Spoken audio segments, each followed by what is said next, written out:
La columna vertebral es el pilar óseo central del cuerpo. Está situada en la región cervical, en la parte media y posterior del tronco y en la región retroperitoneal. Proporciona soporte al cráneo, la cintura escapular, los miembros superiores y la caja torácica. Y a través de la cintura pélvica transmite el peso del cuerpo a los miembros inferiores. Dentro de su cavidad está situada la médula espinal, las raíces de los nervios espinales y las meninges, a la que la columna vertebral proporciona una gran protección. La columna vertebral está compuesta por 33 vértebras, 7 cervicales, 12 dorsales, 5 lumbares, 5 sacras, fundidas para formar el sacro y 4 coxígeas, las 3 inferiores fundidas con frecuencia. Debido a que está segmentada y constituida por vértebras, articulaciones y almohadillas de fibrocartílago denominadas discos intervertebrales, la columna vertebral es una estructura flexible. Los discos intervertebrales representan aproximadamente la cuarta parte de la longitud de la columna. Los discos intervertebrales son más gruesos en la región cervical y lumbar, donde la columna vertebral tiene más movilidad. Sirven como amortiguadores de choque cuando la carga sobre la columna vertebral aumenta de forma súbita. Todos los discos intervertebrales consisten en una parte periférica, el anillo fibroso, y una parte central, el núcleo pulposo. El anillo fibroso se compone de fibrocartílago, que está fuertemente unido a los cuerpos vertebrales. Los haces fibrosos se agrupan en laminillas, cuya dirección está determinada por las tracciones a la que está sometida. Las fibras que forman una laminilla tienen la misma dirección, verticales para la flexión y la extensión, transversales para el movimiento de rotación y oblicuas para los complejos movimientos de la columna vertebral. Existe una relación entre la inclinación de las fibras y su longitud. Esta es tanto mayor cuanto más extensos son los movimientos. La oblicuidad crece en relación proporcional con la presión soportada por el disco. El núcleo pulposo tiene una forma de masa ovoide, de material gelatinoso que está constituido primordialmente por agua, la cual es extraída y mantenida en el núcleo pulposo mediante los proteoglucanos. Habitualmente se encuentra bajo presión y se halla situada ligeramente más cerca de la margen posterior del disco que del anterior. La superficie superior e inferior de los cuerpos de las vértebras adyacentes que contactan con el disco están cubiertas por placas finas de cartílago hialino. Con la edad avanzada, el núcleo pulposo se hace más pequeño y es sustituido por fibrocartílago, por lo cual los discos intervertebrales se vuelven menos elásticos y se pierde distinción entre el núcleo y el anillo. Al hablar de dimensiones de la columna vertebral, encontramos que en el hombre mide 70 centímetros de longitud y 60 centímetros en las mujeres aproximadamente. Su longitud va disminuyendo con la edad debido a la reducción del grosor de los discos intervertebrales y a la exageración de las curvaturas, especialmente en la región torácica. El diámetro cervical es el más amplio, llegando hasta unos 19 milímetros. En cambio, el dorsal se angosta para nuevamente ensanchar su diámetro a nivel lumbar. La columna presenta 3 curvaturas normales: lordosis cervical, sifosis dorsal y lordosis lumbar. Estas curvaturas pueden ser observadas especialmente en una vista lateral. Aunque las vértebras presentan diferencias regionales, todas ellas comparten un patrón común. Una vértebra típica se compone de un cuerpo vertebral, un arco vertebral y 7 apófisis. El cuerpo vertebral es la parte anterior más masiva y aproximadamente cilíndrica del hueso, que aporta fortaleza a la columna vertebral y soporta el peso del cuerpo.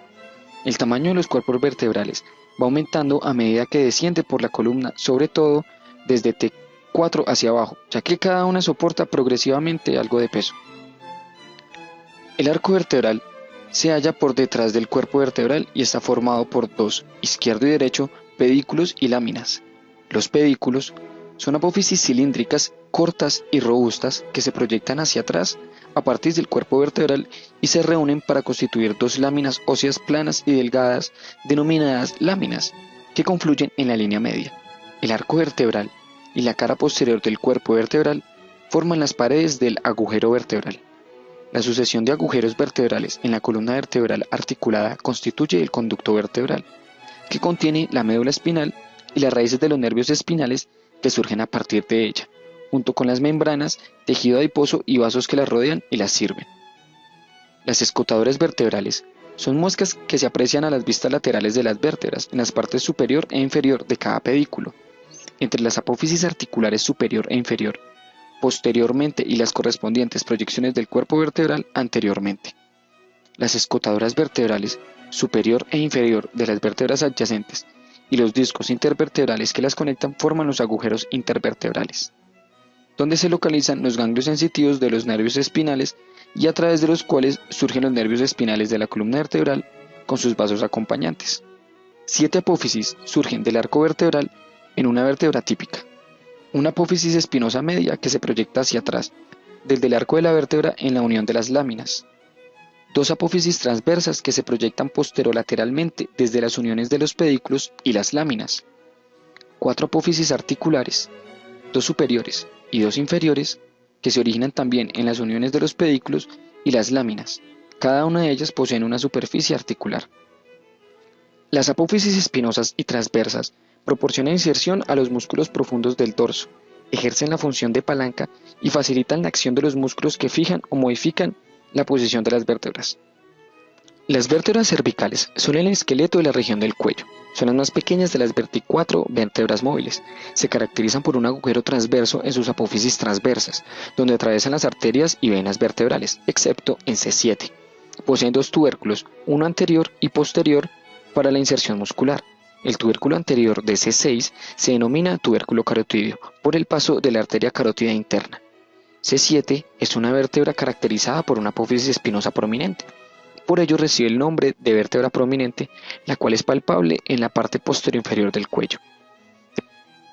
Dentro de las vértebras cervicales encontramos las vértebras C1 y C2 como atípicas. En el caso de C1, denominada atlas, es una vértebra sin cuerpo vertebral y apófisis espinosa.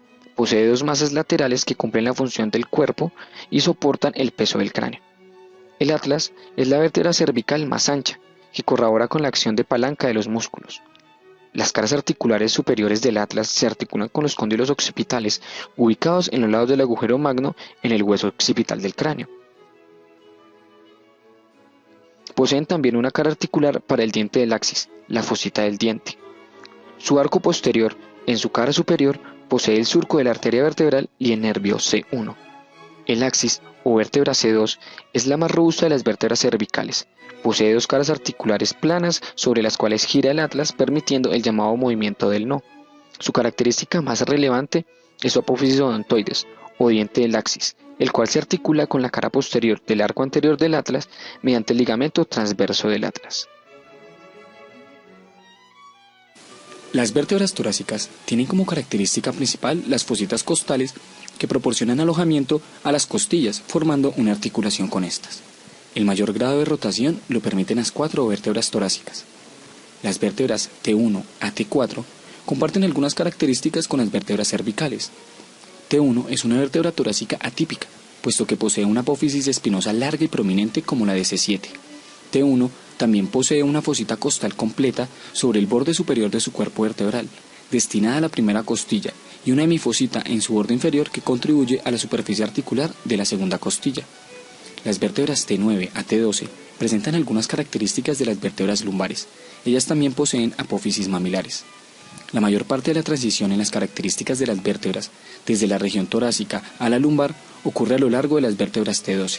Su mitad superior tiene carácter torácico, con fositas costales y apófisis articulares que permiten principalmente el movimiento rotatorio, mientras que la mitad inferior es de tipo lumbar, no tiene fositas costales y con apófisis articulares que solo permiten la flexión y la extensión.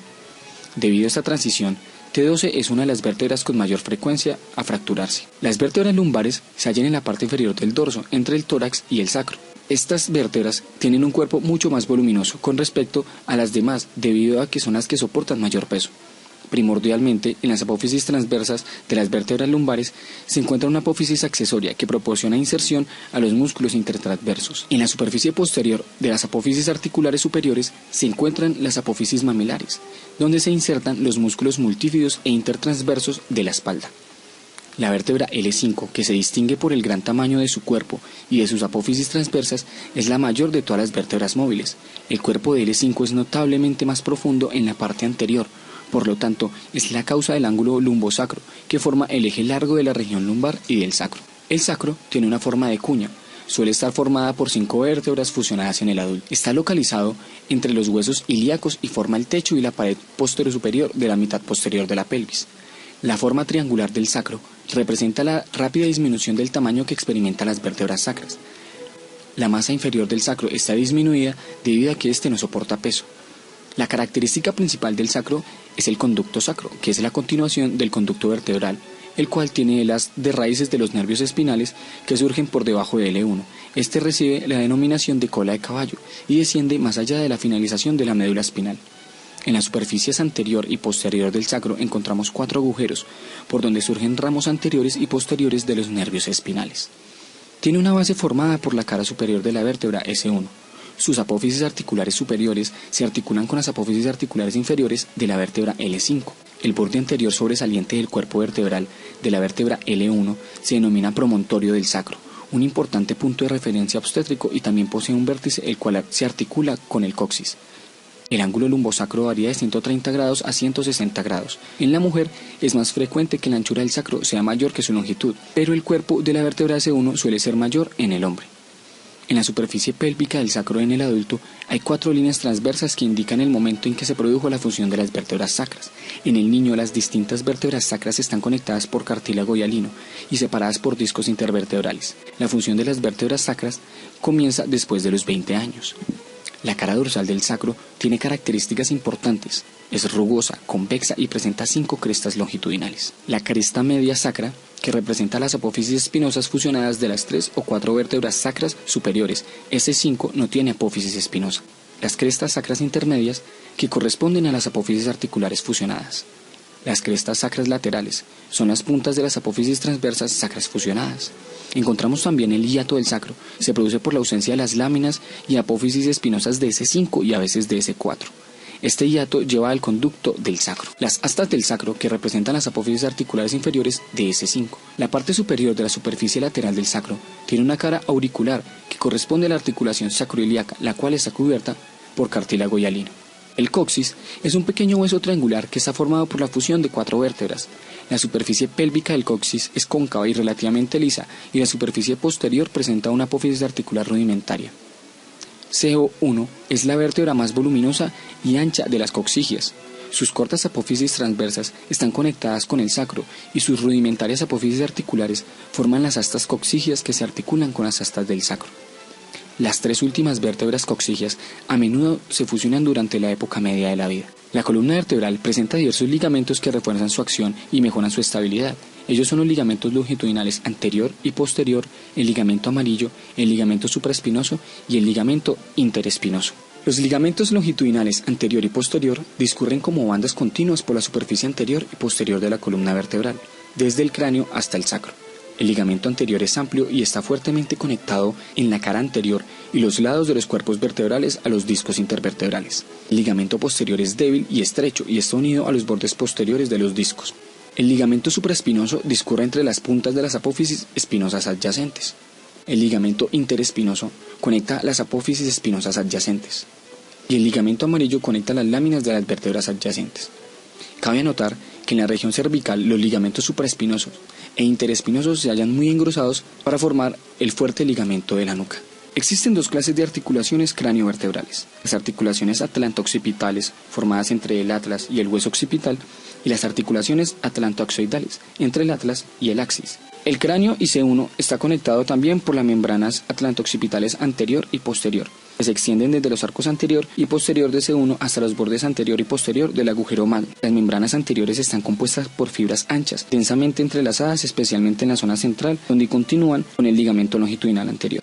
El ligamento cruciforme del atlas, así denominado por su forma de cruz, se compone de ligamentos transversos del atlas y los fascículos longitudinales. Los ligamentos alares se extienden desde los lados del diente del axis hasta los bordes laterales del agujero magno. Unen el cráneo con la vértebra C2 y actúan como ligamentos restrictivos para impedir la rotación excesiva de las articulaciones. La membrana tectoria es la potente continuación superior del ligamento longitudinal posterior, que se ensancha y pasa posteriormente sobre la articulación atlantoaxial media y sus ligamentos. Hacia arriba cursa desde el cuerpo de C2, atraviesa el agujero magno y se une en la parte central del cuerpo de la cavidad craneal en la superficie interna del hueso occipital.